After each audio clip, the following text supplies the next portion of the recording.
A heavy thunderclap broke my deep sleep, so that I started up like one, shaken awake by force. With rested eyes, I stood and looked about me, then fixed my gaze to make out where I was. I found myself upon the brink of an abyss of suffering filled with the roar of an endless woe. It was full of vapor, dark and deep. Straining my eyes toward the bottom, I could see nothing. "Now let us descend into the blind world down there," began the poet, gone pale. "I will be first, and you come after." And I, noting his pallor, said, "How can I come if you're afraid, you who give me comfort when I falter?" And he to me, "The anguish of the souls below us paints my face with pity you mistake for fear. Let us go, for the long road calls us." Thus he went first, and had me enter the first circle girding the abyss. Here, as far as I could tell by listening, was no lamentation other than the sighs that kept the air forever trembling. These came from grief without torment, borne by vast crowds of men and women and little children. My master began, "You do not ask about the souls you see? I want you to know, before you venture farther, they did not sin.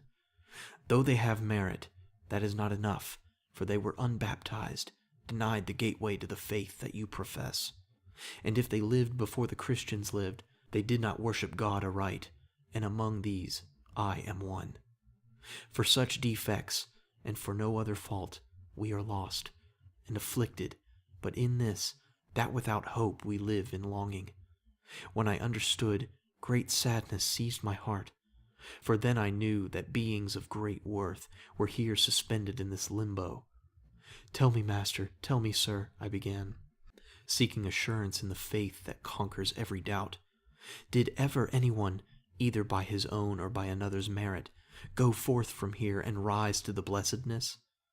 And he, who understood my covert speech, "I was new to this condition when I saw a mighty one descend, crowned with the sign of victory. Out of our midst he plucked the shade of our first parent, of Abel his son, of Noah, and of Moses, obedient in giving laws, the patriarch Abraham, and David the king, Israel with his father and his sons, and with Rachel, for whom he served so long, as well as many others, and he made them blessed. And, I would have you know, before these no human souls were saved." We did not halt our movement as he spoke, but all the while were passing through a wood, I mean a wood of thronging spirits. We had not yet gone far from where I had slept, when I beheld a blaze of light that overcame a hemisphere of darkness. Though still a good way from it, yet not so far but I discerned an honorable company was gathered there. "O you who honor art and knowledge, why are these so honored they are set apart from the condition of the rest?" And he answered, "Their honorable fame, which echoes in your life above, gained favor in heaven, which thus advanced them." Just then I heard a voice that said, "Honor the loftiest of poets." His shade returned that had gone forth. When the voice had paused and there was silence, I saw 4 worthy shades approach, their countenances neither sad nor joyful. The good master spoke, "Take note of him who holds that sword in hand and comes as lord before the 3. He is Homer, sovereign poet. Next comes Horace the satirist, Ovid the 3rd, the last is Lucan. Since each is joined to me in the name of the one voice uttered, they do me honor, and, doing so, do well.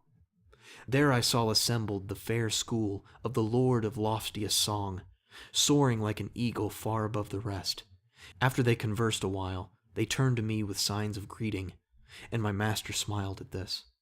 And then they showed me greater honor still, for they made me one of their company, so that I became the 6th amidst such wisdom. Thus we went onward to the light, speaking of things that here are best unsaid, just as there it was fitting to express them. We came to the foot of a noble castle, encircled 7 times by towering walls, defended round about by a fair stream. Over this stream we moved as on dry land. Through 7 gates I entered with these sages, until we came to a fresh green meadow. People were there, with grave, slow-moving eyes, and visages of great authority. They seldom spoke, and then in gentle tones. When we withdrew over to one side, into an open space, high in the light, we could observe them all. There before me, on the enameled green, the great spirits were revealed. In my heart I exult at what I saw. I saw Electra with many of her line, of whom I recognized Hector, Aeneas, and Caesar in arms with his falcon eyes. I saw Camilla and Penthesilea.